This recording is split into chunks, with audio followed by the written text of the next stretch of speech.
Fala, meus queridos, tudo bom com vocês? Espero que estejam maravilhosamente bem, porque eu estou ótimo. E vamos aqui para mais uma aula de história com o professor Pedro. Vamos dar continuidade ao nosso conteúdo, tá certo? Então, a gente viu alguns processos, a gente viu a fase da Europa em ebulição, só que agora a gente vai dar continuidade a um assunto que relativamente foi iniciado no nosso primeiro bimestre, ou seja, a Revolução Industrial, beleza? Só que a gente sabe que a Revolução Industrial ela vai ser dividida em várias fases, em várias etapas, que vão ser consideradas revoluções dentro da própria Revolução Industrial, beleza? Vamos aqui para o nosso capítulo 14, podem abrir aí para acompanhar, beleza? E o nosso capítulo 14 ele vai falar sobre a segunda fase dentro da Revolução Industrial, que ele vai falar sobre justamente a segunda Revolução Industrial, beleza? Então bora lá. Quando a gente fala sobre a segunda Revolução Industrial, a gente estuda, pessoal, o aparecimento de várias novidades no mercado industrial mundial, tá certo?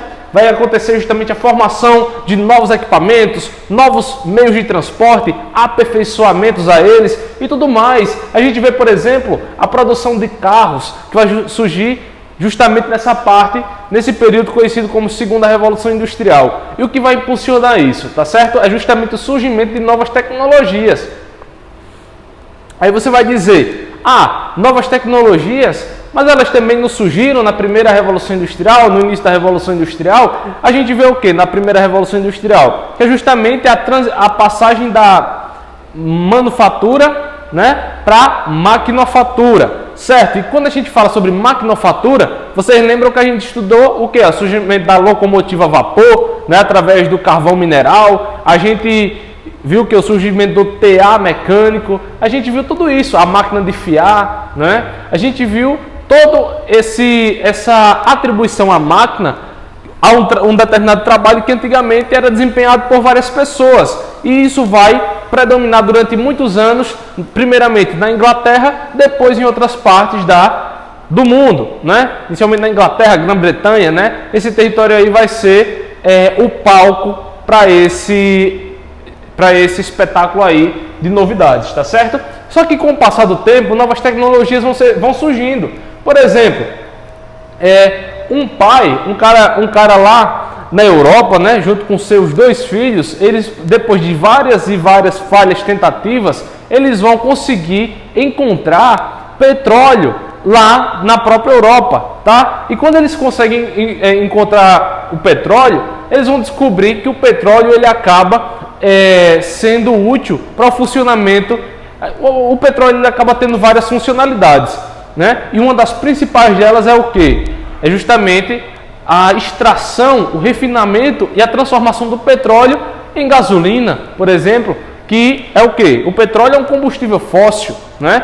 E o petróleo ele vai possibilitar depois dos anos a formação de plástico e outras coisas derivadas do petróleo. Só que nessa fase da segunda Revolução Industrial, a gente percebe a extração, o refinamento para a gasolina, advindo do petróleo. E quando acontece essa formação da gasolina, né, vai acontecer o quê? A criação de vários motores movidos a gasolina, tá certo? Então o que é que vai se ter aí? Vai se ter mais barcos, por exemplo, os barcos agora, eles movidos a gasolina, eles vão poder navegar em maior velocidade, tá? Porque os motores, eles vão sendo aperfeiçoados para isso. Muitas máquinas, elas vão ser movidas a gasolina. O próprio carro, né, que vai surgir mais ou menos nesse período, o carro, ele vai ter o quê? Um motor também movido a esse combustível que é a gasolina, tá certo? Então, essas novas tecnologias, elas vão ser muito utilizadas, né, depois dessas novidades advindas da descoberta do petróleo, tá certo? Então, as empresas elas vão se desenvolver, as fábricas vão se desenvolver na Europa, porque a partir desse momento que há essa descoberta, que há a criação dessas máquinas, desses carros que precisam de motores, né, que precisam de motores movidos a combustão de gasolina, vai haver a formação de vários conglomerados, não só conglomerados fabris, né? Vão haver, por exemplo, a formação desses conglomerados industriais. Em parceria com eles, vão surgir automaticamente várias fábricas, né? Uma crescente urbanização dentro da Europa, né? Porque se já existiam várias manufábricas, depois várias fábricas, as fábricas vão se aperfeiçoando e vai haver a necessidade de muito mais dessas fábricas, tá certo? Então vai favorecer a urbanização, porque as pessoas vão sair cada vez mais dos campos para as fábricas na cidade, tá certo? Só que tem um detalhe, pessoal, as condições de vida dos trabalhadores nessa época eram extremamente precárias. Se já é, em alguns casos hoje em dia, antigamente era muito mais, porque as leis trabalhistas, né, não existia um padrão. Um patrão, por exemplo, ele estabelecia o acordo com o funcionário, quantas horas de trabalho ele teria que trabalhar, né, como também o quanto que eles receberiam por esse trabalho. Então, por exemplo, as condições, obviamente, eram bastante desumanas, tá certo? Então, essas novas tecnologias automaticamente vai acarretar uma série de outros fatores, tá certo? E vai acontecer justamente a formação dos grandes conglomerados econômicos, né? Que são vários os conglomerados econômicos que a gente pode exemplificar hoje em dia, né? Só que a gente pode separá-los por tipologia, né? Por exemplo, um deles são chamados de holdings, né? Os holdings são as empresas financeiras que elas vão controlar várias outras empresas através da compra de ações dessas empresas, tá certo? Então, por exemplo, os holdings são justamente essas empresas que controlam outras através da compra de ações, tá certo? Então acaba controlando, tendo grande influência sobre o trabalho dessas empresas. Tem as trusts, né? Os trusts justamente são as empresas que elas vão absorver os seus concorrentes, né? Controlando a produção, preços e dominando o mercado, né? Vai haver esse controle aí através dos trusts. E vão ter também os cartéis. E esses cartéis são as empresas de um mesmo ramo que elas se associam para eliminar a concorrência. Vamos supor, tem uma empresa que produz carros, né? Só que também tem outra empresa que produz carros também. Uma empresa pode vender por um determinado valor e a outra pode vender muito mais barato aquele outro valor. Então, elas podem se juntar, formar um cartel para determinar um padrão de preço para que não haja uma concorrência muito desigual dentro do mercado, né? Então, pode haver a junção desses cartéis, dessas empresas formando os chamados cartéis, tá certo? Outra coisa é que a sociedade vai se transformar justamente pelo fato que vai haver um fortalecimento muito grande das burguesias nacionais. Por quê? Esses donos de fábricas, dessas grandes indústrias, eles vão, claro, aderir com o passar do tempo um poder econômico muito maior, né? Com o passar do tempo eles vão ficando muito mais ricos, só que eles não vão se restringir apenas ao âmbito industrial. Essas burguesias, né, nacionais, elas vão crescer tanto que elas vão passar agora a influenciar também na política nacional dos países. Não quer dizer que isso não já acontecesse, mas quer dizer o quê? Que vai acontecer a partir de então, isso com uma força muito mais intensa, tá certo? Vai haver um intenso crescimento da venda em diversas partes do mundo, tá certo?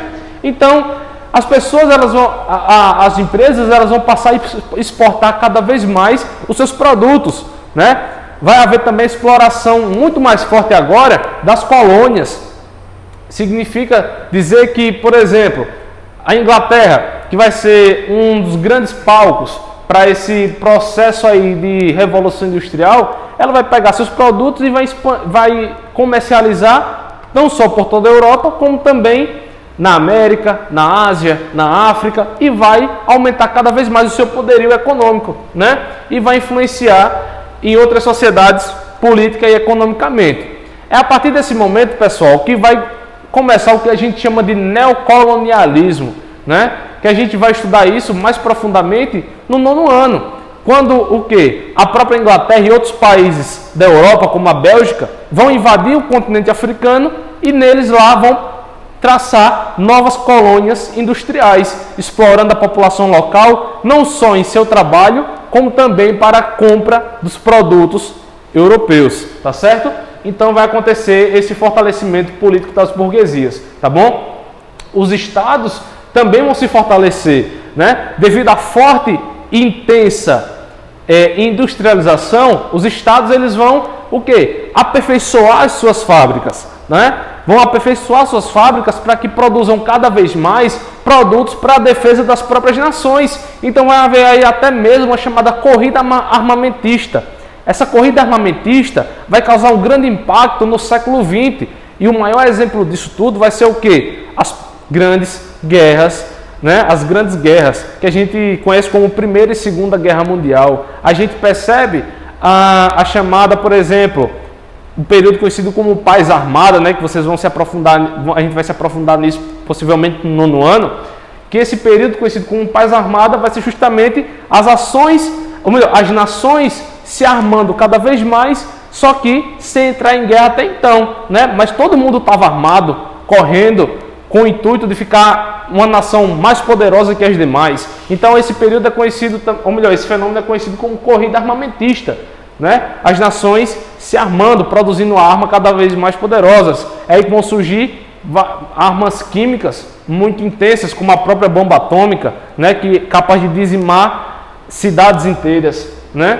Então vai haver essa corrida armamentista aí por parte das nações. A gente vê até mesmo essa imagem que exemplifica para a gente, tá bom? E vai ter uma realidade extremamente difícil dos trabalhadores nas fábricas, como eu havia falado para vocês, né? Porque primeiro vai haver uma falta muito grande de salários dignos, segundo que os locais eram totalmente insalubres, né? Não tinha uma vigilância sanitária para garantir condições de salubridade para os funcionários, né?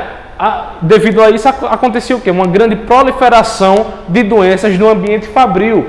Outra coisa era que a presença de crianças era muito forte no ambiente fabril, tá? As crianças eram contratadas para trabalhar nesses ambientes, não só crianças como mulheres também, tá? As mulheres e as crianças eram bastante contratados também, porque nesse período a eles eram pagos salários muito menores do que seriam pagos a homens adultos, tá certo?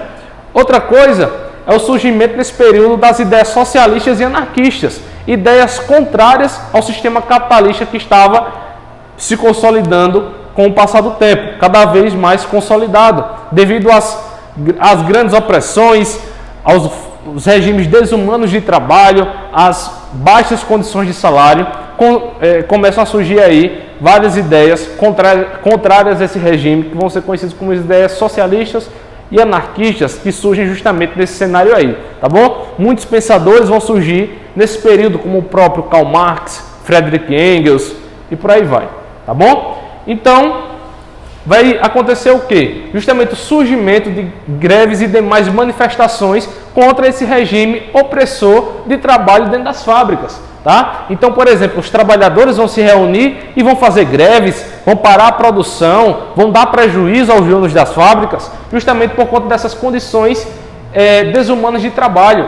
Eles vão ter várias reivindicações, e um exemplo deles, por exemplo, é a própria ideia de sufrágio universal, que é a ideia de voto universal para todos, porque nessa época só votava quem tinha fortes condições econômicas, tá certo?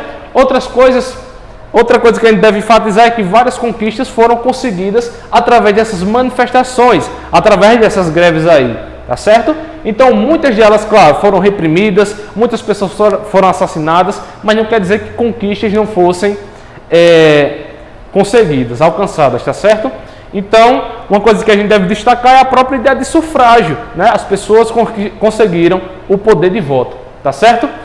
E outra coisa que a gente deve enfatizar também é a instauração da chamada Comuna de Paris, tá? A Comuna de Paris, ela vai decorrer de movimentos que queriam uma profunda transformação da sociedade, movimentos que estavam totalmente insatisfeitos com o regime capitalista europeu nesse período, estavam revoltados com as condições dentro das fábricas, como eu havia falado, ao regime de exploração. Então essas pessoas, elas estavam o quê? Organizadas em movimentos contrários a esse tipo de regime. Então vai acontecer a chamada Comuna de Paris em 1871, tá? Século XIX. Que vocês vão perceber o quê? Que no capítulo passado nós estudamos a questão da Guerra Franco-Prussiana, né? Que a Prússia vai entrar em guerra com a França vai perder, porque nessa época o quê? A França era governada por uma monarquia, e a partir da queda da monarquia na Guerra Franco-Prussiana vai se consolidar uma república francesa, tá certo? Então a França, ela vai ser governada por uma república. E essa ideia de república na França, ela vai ser norteada por vários princípios. Princípio de igualdade entre homens e mulheres, tá? Ela era muito ligada com esses ideais. Lembrando, a Comuna de Paris é uma espécie de, vamos dizer, um regime de prefeitura em Paris, mas que a ideia era começar em Paris e se expandir por toda a França, tá certo? Então, por exemplo, quando se instaura esse domínio da prefeitura de Paris pela classe trabalhadora, eles vão expulsar todos os burgueses de Paris, e os burgueses, perseguidos pelos trabalhadores, eles vão se refugiar na cidade de Versalhes. E através desse refúgio em Versalhes, eles vão se articular com líderes de outras cidades para reprimir a Comuna de Paris. A Comuna de Paris, justamente esse governo dos trabalhadores na França, tá certo? Então eles tinham justamente esses ideais de igualdade entre homens e mulheres, igualdade social entre todos os indivíduos da sociedade, não teria essa sociedade de classes que a gente conhece, e eles queriam também, como eu falei, expandir o movimento por toda a França, tá certo? Só que o governo francês vai enviar as tropas para conter o movimento, vai ocasionar um grande massacre, tá? Dentro da própria França, e a Comuna de Paris ela vai chegar ao seu fim, tá? Só que, claro, essa Comuna de Paris ela não foi em vão. Por que não foi em vão? Porque muitos dos ideais dela vão nortear, vão servir de base para outros movimentos que vão surgir com o passar do tempo, tá? Então, ela não deu certo, mas grande parte dos seus ideais vão permanecer. Então, pessoal, a nossa aula ela vai finalizando por aqui. Eu quero dizer a vocês que não deixem de fazer os resumos do nosso módulo, não deixem de responder as atividades, porque, como eu sempre digo, a aula ela não substitui a tua anotação, tão importante que é para a fixação do conteúdo. Então, meus queridos, respondam aí todas as atividades do nosso módulo, que é para a gente corrigir através do Google Meet. Fiquem bem e até a próxima aula. Tchau, tchau!